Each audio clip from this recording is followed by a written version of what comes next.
Hi, I'm Sherry Levitin. Welcome to the tape program entitled Rent Vs Own. This is the portion of the presentation where we show our customers the logical reasons for purchasing vacation ownership. We share with them how they can take rental dollars they were spending anyway and put it into an investment of vacation ownership.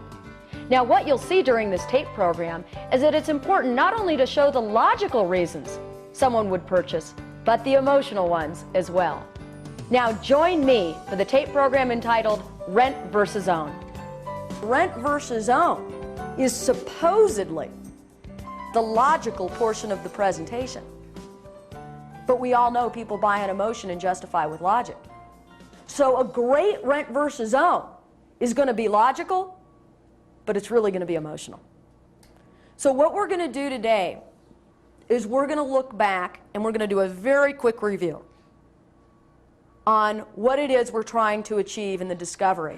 And then we're going to look at, now that we have that information, how do we use everything we've been taught until now and bring it to the Rent Vs Own? Because again, what I see salespeople doing is they do everything right. They ask instead of tell. They listen well, they ask the right questions, and then all of a sudden they go to selling and they start hammering all the information and they forget to interact. They forget to let the customers talk. They forget to do trial closes. They forget to listen. They forget to use that dominant buying motive in every aspect of the presentation. The Rent Vs Own is where we make the turn. It's the first time we start selling. Because up until then, all we've been doing is listening. So then what we're going to do is we're going to look at a Rent Vs Own, and we're going to look at 5 distinct rules, things that have to happen in a Rent Vs Own to set the stage for the rest of the presentation. And after that, we're going to look at, again, so you'll have it on tape, now that we've given them the logical reason that they'd buy timeshare, but it's really going to be emotional, as you'll see. Now, how do we help them logically to put themselves in a package? Okay? So what we're going to do first is we're going to go back and look really quickly. The whole basis of our sales presentation, the whole goal, is to find a problem so that Snowbird can be the solution. That's the whole goal. Because no problem, no solution. If you don't have a problem, how can I offer you a solution? Just because I like a Ferrari doesn't mean I have a problem. Now, if I feel like I don't have enough status, and a Ferrari will give me that status, now I've got a problem. The Ferrari could be a solution. So the whole goal of the presentation then is to discover, to ask questions so that we can find a problem. And we called that the third level, or dominant buying motive of a customer. And we looked at what are the reasons that people buy timeshare. This was a very, very important exercise. And we said that people bought timeshare either for a hope for gain or a fear of loss. If we make the emotion strong enough, the logic doesn't matter. If we make the emotion strong enough, if people really get that they will have more health, more romance, more fun in their lives, that's all anybody in life wants. The interest rate doesn't matter, the logic doesn't matter, the extra $3,000, the maintenance fee, none of that matters. People spend millions and millions of dollars collectively trying to have more fun, more romance, makeup, clothes, all of that. People buy timeshare to feel like they fit in. You know, they want to fit into a group of people. Prestige, status. People buy timeshare for prestige.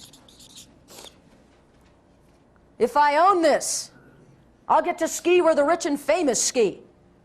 I'll impress my friends back at the office. I'll have status. And up until now, I've never had status. I had the right car, I had the right house, but I never had that second home like my boss has. I was always jealous of my boss taking his family to his second home, but now I have prestige. Okay, so these are all reasons that people will buy timeshare. People will buy timeshare, and this is huge. You know, we've got families, the children are going to college.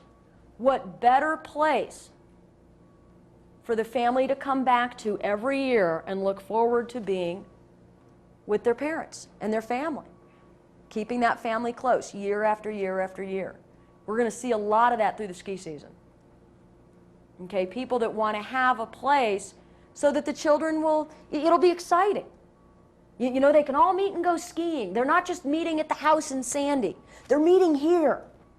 It just makes it more fun. They have more quality time with their family than when they're at home and the father's working and the mother's working, you know, in the kitchen or in her own career or whatever else it is.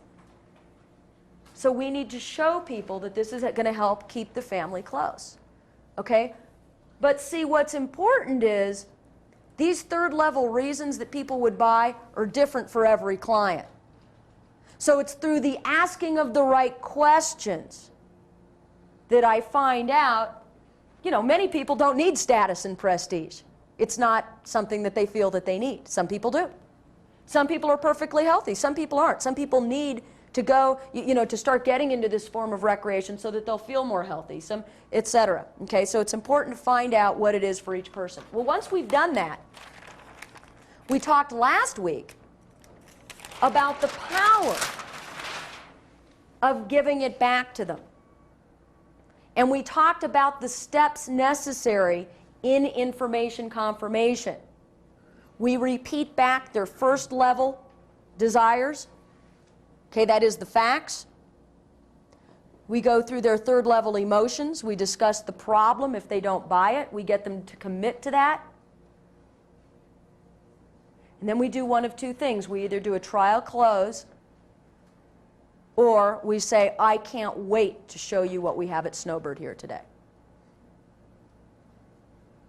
We also talked about what types of questions we need to ask in the discovery in order to get that first, second, and third level information. And we went over a few very, very valuable questions, and you'll have all that on tape. And a lot of them were why questions. Any question with how does that make you feel in it. We talked about pausing more and repeating it back to them. Well, now that leaves us with all this great information. Now what do we do with it? Now we cross the turn and we start to sell. Well, we all know that people buy on emotion and justify with logic. We've discussed that. But see, the logic's got to be there. Ladies, what's the first thing you do when you get a brand new outfit at Nordstrom's? What's the first thing you do? What's the first thing you do, Teddy? Hide the checkbook. Brag, I don't know. Brag! Cindy, what's the first thing you do when you get a brand new outfit? Wear it. Okay, great. And what do you hope to get? Compliments. Compliments! Right? I told you last week, I didn't know I had a problem. A lot of times our customers don't know they have a problem. I was feeling great. I was in Denver, didn't have any problems till I walked into Nordstrom's. Huge problem. Oh no. Brand new purple skirt. This year's model, don't have it. All my stuff's, oh God, look at those shoes. The heels are totally different this year. I have a problem. I get this cool skirt, I get these cool shoes, 4 sweaters to match, 3 dresses, and what's the first thing I do? I call my best friend. I say, Bridget, you gotta come over here. You gotta come see what I got. And Bridget comes over, and I'm just hoping that Bridget's as excited as I am. Now, what if Bridget looks at my stuff and says, you spent what on that purple skirt? $299. I mean, it's this year's model. It's beautiful. It's that leather stuff. I mean, just think where I could. $299? Don't you know you can get it much cheaper at the Nordstrom's rack? I saw that almost exact thing. Don't you know that they mark everything up down there in Salt Lake? Boy, was that. Now, how do I feel about I was all excited. How do I feel? I feel stupid. Now, fortunately, Nordstrom's has this amazing policy where I can go back 10 years later, bring something that I bought at Saks, and they'll still take it back. It's amazing. Unfortunately, you here have the exact same policy. Now, fortunately, it's not 10 years. Unfortunately, it's a bigger purchase than a skirt. So what happens is they're all excited. Say their dominant buying motive is, I'm going to buy a timeshare because I'm finally going to fit in. You know, here's a guy that's been a little awkward all through high school, maybe didn't have a lot of friends. He sees all these cool people at snowbird skiing, body, mind, and spirit. He loves this. This is great. He's really excited to buy. You make him feel good. Everybody laughs. He's having a great time here at Snowbird. Everything's wonderful. He loves the units, loves everything. He says, wow, it's going to make me popular. It's going to give me status. I'm excited. Goes home. Best friends outside, shoveling the snow. Hey, Ray, come here a minute. I got to tell you something. Oh, sure. Yeah, come on over. Come on over. Ray comes over. He says, you're not going to believe what I did. You know that place, Snowbird? Bass's place up the road? Yeah. You're not going to believe I bought a timeshare. I got a place now I can go every year. Guy says, a what? Don't you know about timeshares? Haven't you heard? Haven't you heard? Now, here's the thing. What your customer's not going to do to his buddy Ray is say, well, I got it because I want to be popular. I got it because I was a geek all through high school, and now I'm finally going to fit in. See, people buy on emotion, but they justify it with logic. So now if your customer can go, hey, listen, the way I figure is this. We got 4 kids. Figure we pay about $200 a night times 7, $1,400. With the way inflation's going, Cliff's been there a long time. I figure I have a break even in about 8, 9 years. In fact, I can continue to use it. I got this triple lockout feature. You look at the present value of money, et cetera, and his friend's going to go, wow, you're a shrewd investor. He's going to go, darn right. You ought to come up too. They got a great deal going. Guy's going great. He comes up. His whole reason for purchasing is because he's nervous because his marriage is falling apart. And he feels like if he purchases, the marriage will stay close together. He's all excited. He tells his friend. Do you think he says to his friend, yep, got it, because Patty and I are having marital problems? No. He's going to tell him the logic. Because people buy on emotion and justify with logic. We have to give them something to hold on to. So, how do we do that? There's a few steps, and that's where we're going to go right now. Understand that we've just spent about 35 to 40 minutes listening to the emotional needs, wants, and desires of our client. Now it's time to show the logic. Okay, there's a few rules to a rent versus own, and I'm going to go through them.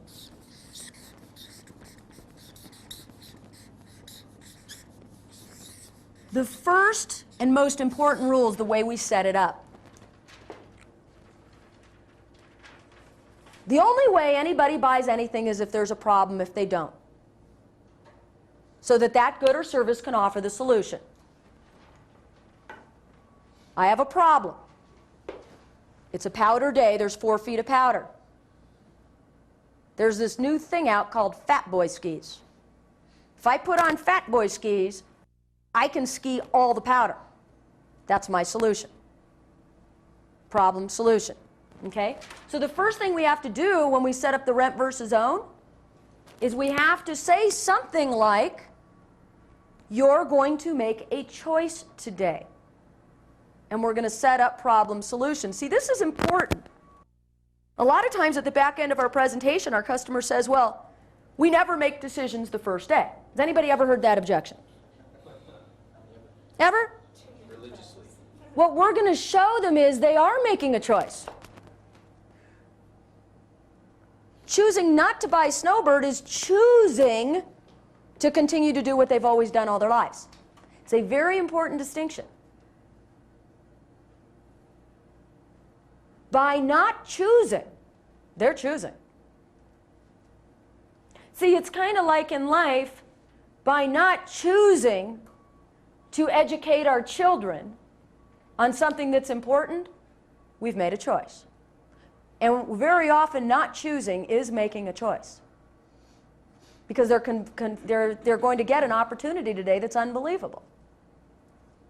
So what we're going to do is, all we're going to do today, folks, is make a choice. Now, we decided we're never going to use the word decision. Why? What don't we like about the word decision? Pardon? Yeah, decision's just got kind of a funny connotation. Would you rather make a decision, Steve, or a choice? Choice is voluntary, decision is involved. Yes. Choice is voluntary, decision's kind of involuntary. And the very root of the word decision, if you look up its root, means the cutting off of something. So it's almost like you're cutting off an option to do something else. But a choice is, I can have this or I can have this. It's almost like psychologically, not like I'm letting something go. The power of language is crucial in sales. Because when we say a word, it brings up a certain connotation with our customers. So we have to use the correct word. So what we're going to do today is make a choice between renting and owning. Problem, solution. When we go through the rent versus own, the first thing we need to do is set it up that the clients in front of us are going to have a choice today. We want to use the word today as much as possible because it gets subliminal. You're going to make a choice today. I'm going to show you a great package today. We're going to show you some great financing today. Because the more we can nod our heads in today, the more they get used to the idea that this is going to happen today. Okay? So we're going to go ahead and make a choice today. We can continue doing what we're doing in rent, or we can own. Okay, so rule number 1 in the rent versus own, if we're to take it apart and look at the rules, is always presented as a choice. It's going to show problem and solution. But here's what's critical. Here's where my friend Julie messed it up. Her last customer that she had was a local customer, and they took their family to Bear Lake, to Moab. They took their family skiing for the day occasionally and stayed in about an $80 a night accommodation. Well, what Julie did, and this happened to be a company that has a hotel chain attached to it, I won't mention any names, across the canyon. And what Julie said is, she says, now, you can stay in our hotels, and rent, or you can own. I said, Julie, this doesn't make any sense. They're not staying at your hotels anyway. Why make an analogy for something people aren't doing? Because then I'm not making a choice. That's like somebody coming up to me and saying, okay, Sherry, you can own a Mercedes or a Ferrari. And I say, I choose neither. I choose my Land Rover. So it's a comparison that isn't real. Now, if somebody said, Sherry, you can own a Land Rover or a Range Rover, or a Land Rover and a Ferrari, that makes sense because that's what I'm already doing. This sounds very simplistic, but we miss it a lot. We have to compare in the rent versus own what they're already doing. If they're not spending $150 a night, don't use it. If they're not already staying in motels, don't use it. If they haven't vacationed in the last 20 years, don't use motel numbers. It doesn't make sense.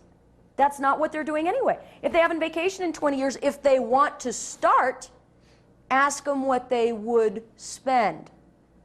Okay, so the second rule of a rent versus own is you have to do a comparison to what they're currently doing. This sounds simplistic, but I guarantee you we're missing this some of the time. Would you agree? Sometimes we're not doing this. I'm not going to change a habit unless you're comparing what I'm doing now to what I could do, not what I could do to what I could do. Does that make sense? Okay, so use what they're doing currently. Make it relevant.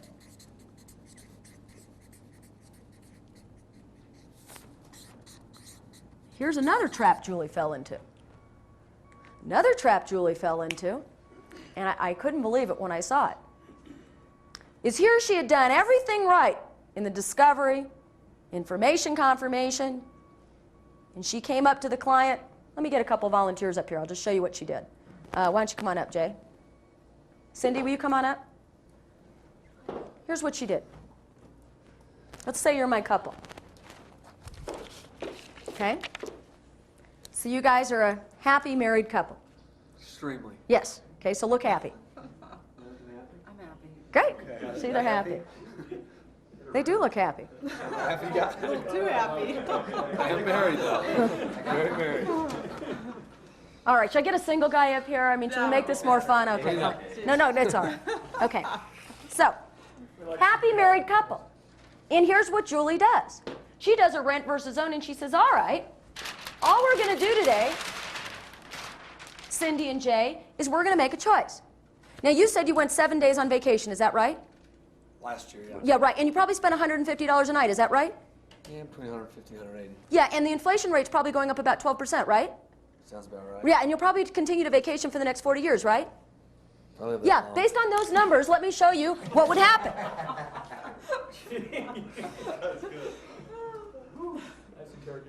So you spent 35, 40 minutes listening, and now you threw everything you learned out the window, you fumbled the ball at the Super Bowl. See, this is the Super Bowl, because now we're starting to sell.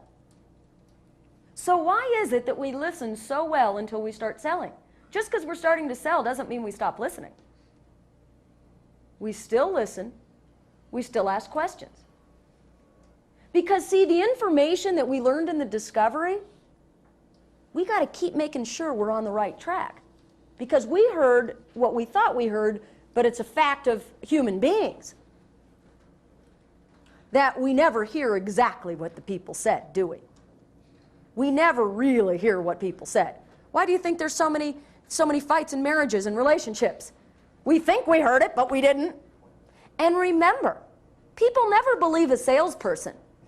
Your customers don't believe you. They believe themselves a lot more than they believe you. So if we tell them you're going to spend $150 a night, even though they just told us that, what's more powerful? You said you're going to spend $150 a night, or just to review, how much did you say you'd spend a night, Ollie? 150. Much better approach. Much better approach, because not only is he saying it rather than me saying it, but I'm involving him in the sales process. How often does your attention drift? 8 minutes. Every 8 minutes? If you're really interested, how often does your mind drift when you're looking at a very interesting speaker? Every 8 minutes? 25 seconds. 30 Every 25 seconds? Every 3 minutes? I'd say every minute and a half or 2 minutes. Every minute and a half, every 2 minutes? Guys, if you're really interested in the speaker, you're thinking about something else every 30 seconds. Which means since I've been here, you've thought about, why aren't we skiing? When are we going to get more coffee? I hope I get a good tour today. I wonder what my wife's going to make for dinner tonight. And that's if you're interested. So here's the point I'm trying to make. If we forget to ask questions, our customer's going to drift off. We have to keep asking questions and involving our customers all throughout the sales process, or they are gone. Gone, gone, gone. And you've seen it happen, and you know what? That's exactly why you get I want to think about it. Exactly. Because you didn't ask questions and didn't involve your client through the sales process. Or you never got to their emotional buying motive. Or you confused them with everything you know. And if we make this product confusing enough, I'll guarantee you they'll go home and want to think about it. See, we need to constantly find out. We do a portion of our presentation called Discovery that may last anywhere from 10 to 30 minutes, where we find out what's important to our customers and why. But if we're really good, we're doing a discovery through the whole presentation. On every point. When we go to the model and we talk about the kitchen, oh, that's nice. Why would that be important to you? We need to keep discovering why. Again, the more we can tailor make this presentations to the needs of our customers, the more they're going to buy it. The third rule, we have to find out what they're really currently doing, but the third rule is we need to ask and not tell and use their numbers, unlike what Julie did. See, we're going to plug in a logical sequence to show them that by renting they're going to spend X amount, and by owning they're only going to spend this amount. That's what we're going to show them. But we don't want to tell them, even though we know the information from the discovery, we want to re-ask it. Because the more they reconfirm what their habits are, the more they believe it. The more they buy into it, the more they're involved, the less they're going to drift off somewhere else. Okay? So that becomes crucial, that we're the ones that are actually asking the questions, and we be quiet long enough to let them finish. There's 5 questions we must ask in order to get a good rent versus own, so that we can prove to them logically that owning makes more sense than renting. There's 5 questions that have to be asked. How many weeks do you go? How much money do you spend? How long do you see yourself vacationing? Do you see anything changing? And there's another crucial one. Do you think it might be relevant if they think there'll be inflation? Absolutely. Might be relevant. This is really important, guys. Here's another place where we mess up. We tell them what the inflation rate's going to be instead of asking them. Don't tell them. Some people don't believe there will be any inflation. Let them have it. Here's the biggest mistake salespeople make in the rent versus own, period, is what they do is they ram their numbers down the customer's throat. The customer doesn't believe it. They end up getting in a 10-15-minute conversation about inflation rate, present value of money, when the customer is not buying on logic anyway, they're buying on emotion. So why are you having a battle of logic when they're not going to buy for that reason anyway? Why? I'm confused. The best way to win a battle of logic is to fight it with emotion. But it's true, because if you think about it, we spend all this trying to be right. We win the battle and we lose the war. Let them have it. This is the only place they have to knock you down, by saying they don't believe you. I have seen salespeople spend 15, 20, 25 minutes on the rent versus own and totally lose it. If we're going through the numbers and we're not and we're saying now, what do you think the inflation rate will be? Well, I don't think there'll be inflation. I think there'll be deflation. And besides, my income will go up. So if you look at the present value of money argument, besides, I can take my money, invest it at 20% in mutual funds, and I get this much back. It makes a lot more sense for me to take my money that I got in mutual funds, put it in the bank, and I can make this much money, and then I can put it in this mutual fund, and then I can vacation off the interest for the rest of my life. So why in the world would I buy a timeshare? Anybody ever heard that? But really, if you think about it, let them be right. You know what? You are such a smart investor. I'll never forget. Did I ever tell you a story about a guy? I'm going to have to change his name. Alex Smith from Newport Beach. Did I ever tell you this story? This is a great story, and it's absolutely true. Alex, except his name. Alex Smith comes into my office in Vail. He is a financial planner, as yuppie, biff, and buffy as they come. You have those in the winter, do you not? Do you have them? He had 3.2 kids and the nanny that was with them. And this was a beautiful looking couple, Alex and Cheryl, and they were so pretty. And Alex was this great looking guy, blonde hair, high cheekbones, real studly looking guy. And his wife was just as cute as could be, with the bouncy blonde curls and everything, you know, and the perfect makeup, even though she'd been skiing all day. I don't know how they keep their makeup so nice when they ski all day. I have no idea. But her makeup was perfect. Everything was perfect. They had the kids. They lived in Laguna Beach, and really kind of thought they were above the whole timeshare thing. You know, I mean, they'd buy a second home because that's a real investment. You know the type, right? Am I hitting home with anybody? Okay, so they come in, and Alex is a financial planner, okay, and a very successful financial planner. Guy probably made $500,000 a year. Now, you have those clients here in the winter, I know it. And Alex comes in, and he starts telling me as I go through the rent versus own, time sharing is the worst investment in the world. That is ridiculous. I mean, time sharing just doesn't make any sense. Now, you know, it just doesn't make any sense. Now, what third level is he trying to do here? Who's he trying to impress? Who's he trying to impress? His wife and me, with all that he knows, and how smart he is, and what a shrewd investor he is. So he goes on to tell me all about how it doesn't make financial sense, and that there's no tax benefit, and this and that, and he goes on and on and on. And I'm thinking, I only got one shot with Alex. So I look at Alex. Now, guys, you can't necessarily do this. It's kind of was maybe something I could do because I'm a female. But you can get the gist of what I'm about to tell you. So what I did, and I'm not kidding, I sat there and I went, gosh, Alex, you're a financial, you make your living financial. Where'd you go to school? I got my MBA at Harvard. You're kidding. Business school at Harvard? Oh, yeah. Really? That is amazing to me. I mean, I am such not a numbers person. I mean, I can't believe that. I mean, I'm like the creative people type. I'm just so not that way. That's so incredible. So like, did you take statistics and everything? Oh, yeah. In fact, I taught a little bit of statistics. He started telling me all his credentials and what he had done. I said, that is absolutely incredible. And now, so tell me, how big's your business? Oh, I got 150 employees, got an office in New York. I said, that's incredible. I said, Alex, wow, maybe you can help me. I said, I just started out. I've only been in sales for 3 months. And, I do pretty good because I'm good with the people. But a lot of times I'll have somebody really smart like you, and I'll have somebody that's like, really good with numbers, and they're a banker or an investment person or something like that. And when I get to this part, I fall apart. And I don't even know what present value of money means. I don't even understand all that.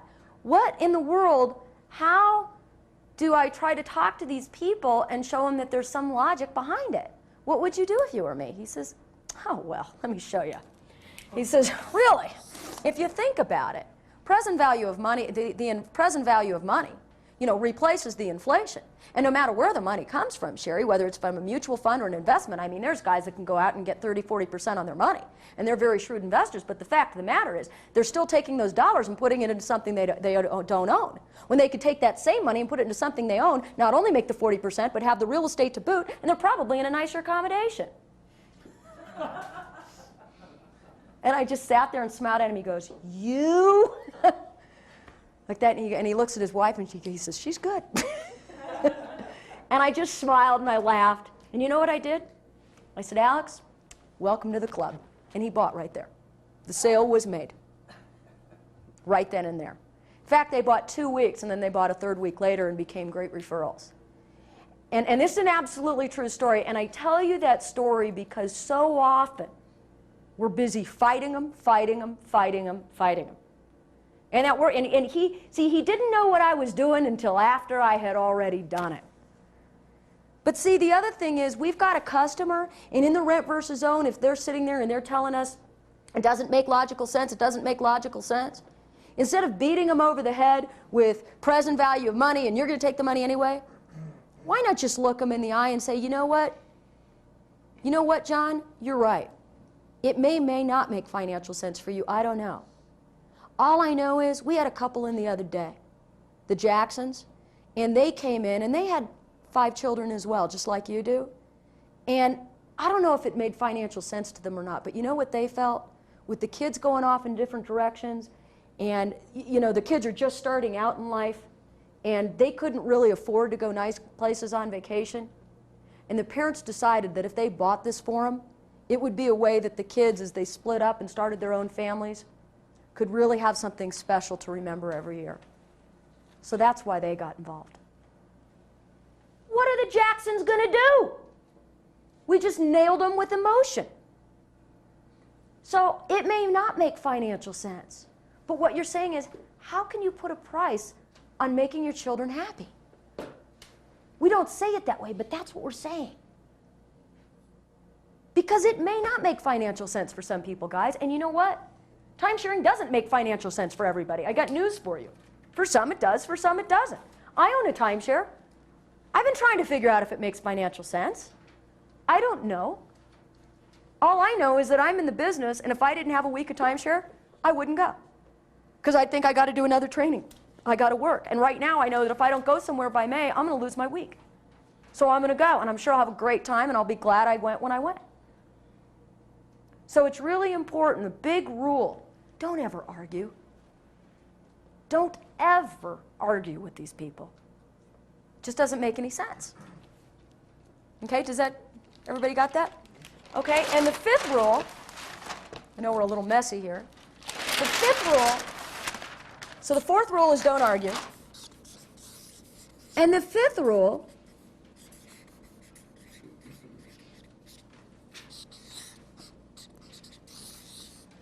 is once we're done with the logic, always throw in the emotion. And I'm going to show you what I mean by that in just a minute. So you're going to go logic with the numbers, and then we're going to throw in the emotion. Okay? Now, as long as we use those 5 rules, it doesn't matter how or where you do your, I mean, it matters where you do your rent versus own. You don't want to do it like before the warm-up. Okay? But as long as we do those 5 rules, you're going to have a different selling style than me. That's fine. I talked to Patrick last night. He does the emotion before the logic. That's fine. I don't care how you do it or in what form. We just need to remember these things. That you want logic and emotion in a rent versus own. That we don't argue on the logic. That we give them a choice between what they're currently doing and what they do with this. That we ask, that we don't tell. Okay, as long as we do those things, doesn't matter how we set it up. So let's take a look at how we might set it up. Okay, and then I want a couple of you to come up and show me how you set it up. Okay, I'm going to show you how I set it up. Again, it really doesn't matter if you do it exactly my way. Okay, so why don't I get a nice married couple to come on up? Okay, so I've just done my discovery agreement. I've just confirmed their dominant buying motive, the emotional reason that they'd buy a timeshare. Now let's say they're a nice, good-looking young couple. They're in love. And what's your emotional reason for buying a timeshare?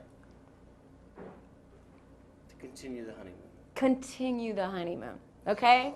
So that they can have romance and keep that as something to look forward to all year, year after year. They'll do that. And the problem, if they don't buy it, 10 years from now, they could be at a Denny's somewhere, at lunch, looking at their steak sandwich.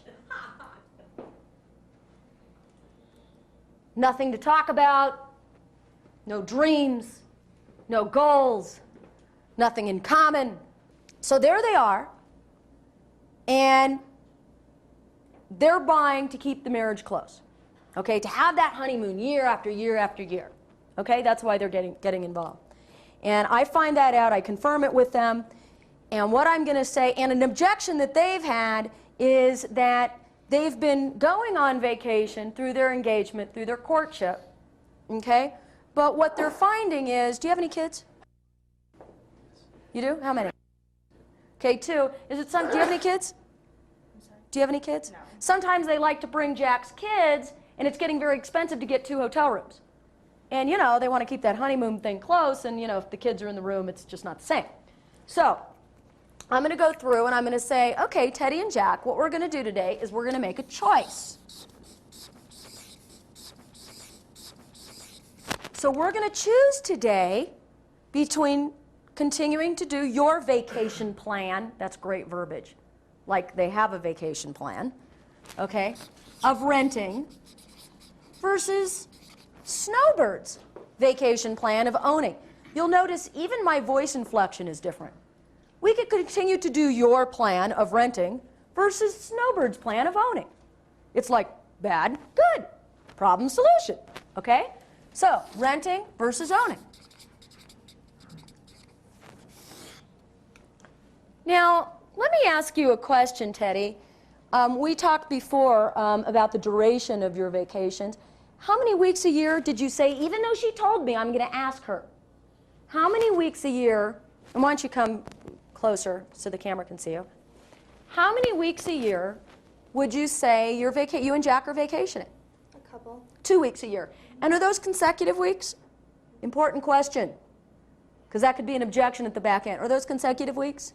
Usually one in the spring, one in the fall. Okay, great. But you go a full week at a time? Yeah. Okay, great. Take many trips as well. Okay, great. So you travel 2 weeks a year. Okay? And what did you say, Teddy, was your average room night expenditure when you went? 150. $150 a night? Okay, great. And Teddy, what's the hotel room like that you're staying in now? What do you get for that? Problem, solution, problem, solution. What do you get for that? As far as what's in the room, Yeah, a bed and a restroom. a bed and a restroom. So it's a small room. Okay? And you mentioned before that when you travel with Jack's kids, what do you do? Are you all in that small room? Okay, so you'd have 4 people in that one room. Okay. Okay, so there'd be 4 people. So it really doesn't matter what order you do this part in. And let me ask you, you guys are still young. How many more years do you see yourselves vacationing in your life? Watch it. 40, 30. I don't know. That wasn't me. 30, 40 years? Okay, great. Okay, Jack, let me ask you this. It's no secret that hotel and motel costs are going up, not down. I mean, would you agree with that? Okay. Now, Jack, you're in business. You're an attorney, and I'm always flattering them. Always flattering them. You're an attorney. You're probably really abreast of business trends and what's going on. What would you say the inflation rate is in a resort area? What would you guess it to be? 6.5%. 6.5%. Great guess. Okay, always compliment them. Now, here's another thing. You should have at least 3 rent versus own charts unless you're doing it on an HP. If you're doing it on an HP, great. If you don't have an HP or you don't know how to do it on an HP, that's fine. Hewlett-Packard calculator. Because then you can do all the numbers. But the reason I say that is this. If he says 6.5% and the only rent versus own chart you have is 10%, there's a real inconsistency there. He feels like you're not listening to him. But if you have 3, at least if they say 10%, you say, you know what? Let's be conservative and say 8. They're going to like you for that. Always be more conservative rather than less. But we want to take whatever number they'll give us and use it. Some people will say there will be no inflation. Let them have it. Fine, it'll still work. There won't be any inflation. Why do you feel that way? Well, because, my income will catch up. So as my income gets more, it doesn't matter that inflation's more. So it balances itself out. Okay, fine. We'll use whatever numbers he has, we're going to use them. Okay?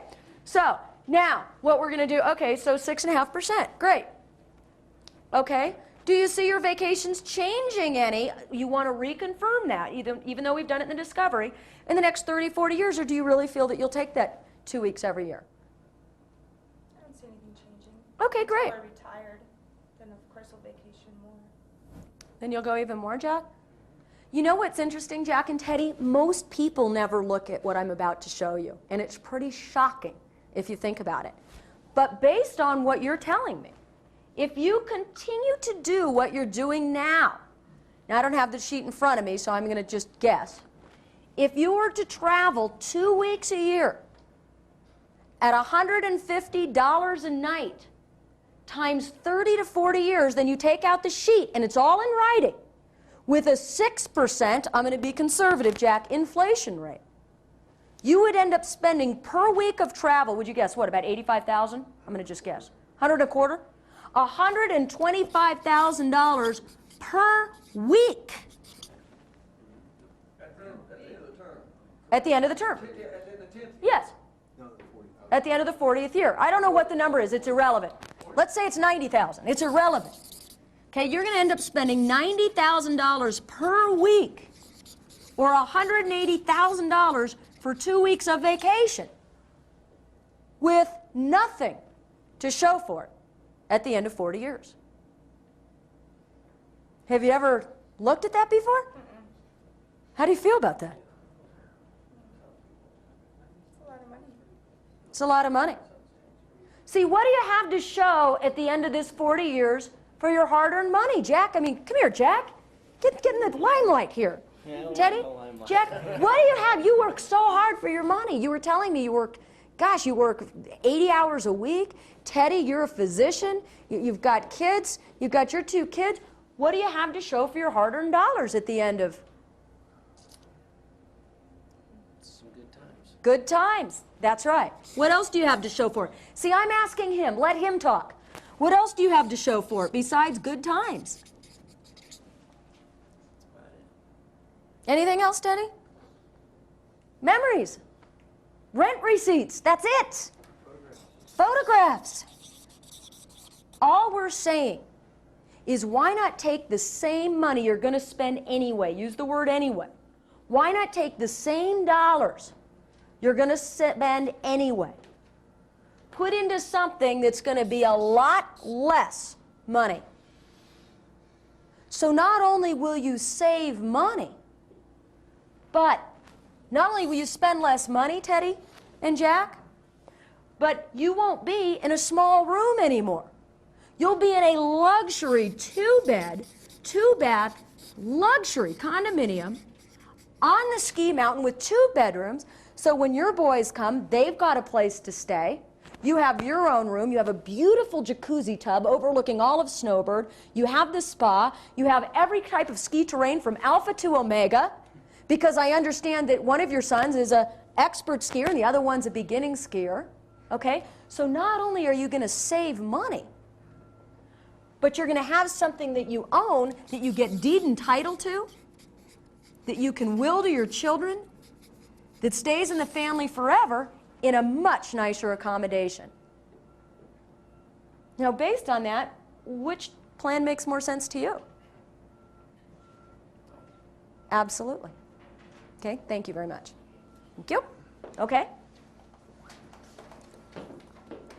So do you see what we did there? See, what's really important here again is that there's logic and emotion, problem solution, problem solution.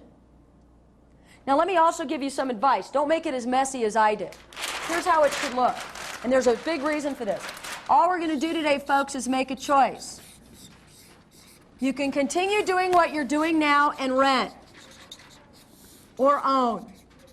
You end up spending $180,000 for 2 weeks. Then you're going to write down the problem somewhere in there. Okay? Rent receipts, logically. They only get rent receipts. That's all they get. Small room. No space. We have a financial problem and an emotional problem. The emotional problem is no space for romance. It's not as good for their kids. They're not being as good of parents. Okay, they don't have the security of knowing that they'll even find a nice place with a jacuzzi tub on the balcony in the best ski area in the world that has from beginning to expert terrain. So problem monetarily, problem emotionally, solution. Much less money. Now, I do not put the money here. I want them to think emotionally here, conceptually. Another thing Julie was doing wrong is Julie was putting the price right here. So she'd put the price right here, and all of a sudden, they're calculating 1,000,000 miles a minute, and they're not listening to you anymore. They're calculating 1,000,000 miles a minute. Does this make financial sense? Well, what's the maintenance fee? Well, what are the exchange fees? And they're not listening. All we're trying to do here is get a concept. I would not show price here. You're going to show price next, but not right here. Okay? So, rent receipts versus owning. For a lot less money, you get deed and title to real estate. Plus, it's 2-bed, 2-bath, luxury. We looked back at the whole goal of any sales presentation is to find a problem so that we can offer a solution. The way we find a problem is through the discovery, through the asking of first, second, and third level questions. What we mean by third level questions are those emotional gut reasons why somebody would buy a timeshare. They're emotions. Not because they spend money or because they like to go to Hawaii, because if they own it, they feel like they'll have more romance, more health, more time with their family, like they'll be happier, more fulfilled, more in love, more secure, a better contributor to mankind, a better contributor to the people in their family, to the people in their church, to whoever it is. That's why people buy timeshare. Through the right questions in the discovery and the right techniques, we come up with what those core emotional reasons are. Then, through information confirmation, we repeat it back to the people to make sure we got it right. So what you're telling me, Mr. and Mrs. Jones, is you like to travel. Teddy and Jack, you love to travel. You go a couple weeks a year. You spend $150 a night. You're from Salt Lake City. Jack, you're an attorney. Those are all first level things. Then you go third level in the information confirmation. One of the challenges that you're facing is that with your 2 kids, the room's too small. And it's getting very costly to look at getting 2 hotel rooms now that you're married. Another thing that you've been looking at is, since you're newly married, you really want to have something that'll keep that honeymoon going on forever. So that year after year after year, you'll be able to spend quality time together and renew those marriage vows every year. So if we could show you something, and then we're going to do a trial close, if we could show you a way to do that, to be able to vacation in beautiful places, to save money, have the space that you need, and be able to keep that marriage strong, that might be something you'd be interested in, right?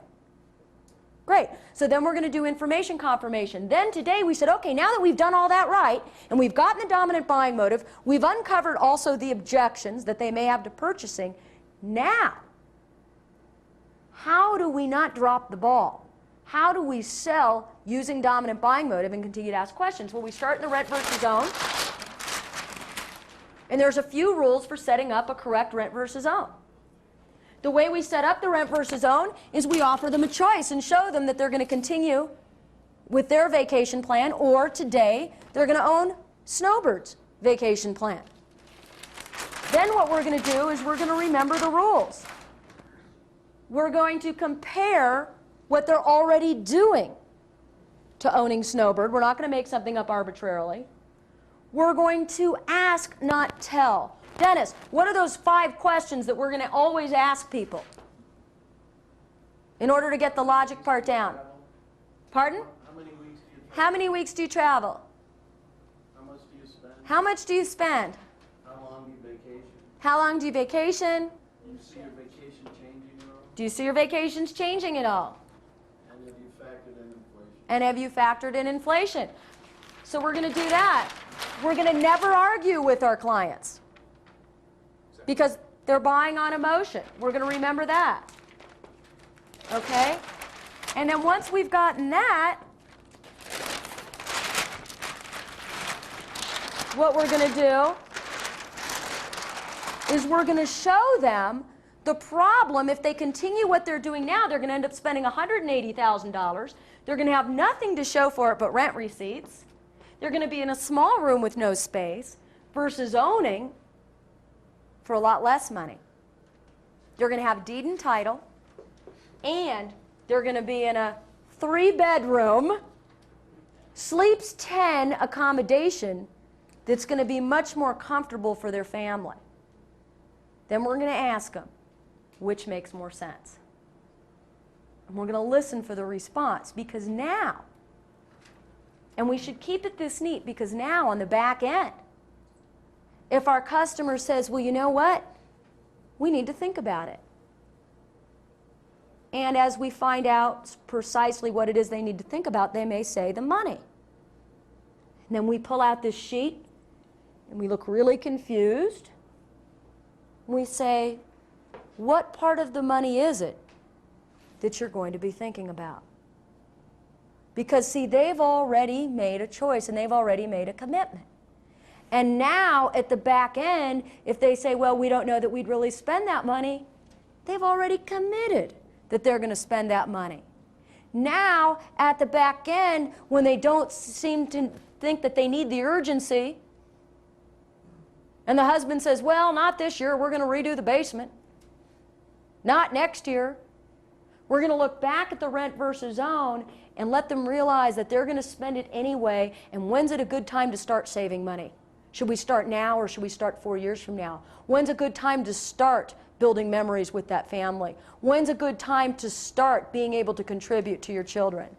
When's a good time to start restoring your body, mind, and spirit? When's a good time to start getting healthy? Is it tomorrow, or is it today? And if not now, when? So go out today. You guys are going to have a killer day. The mountain just opened. Got everything we need. And remember, keep your heads clear. If you give it everything you've got for the next 90 days, I will tell you this will be the greatest winter of your life. It will be, because you got everything right now.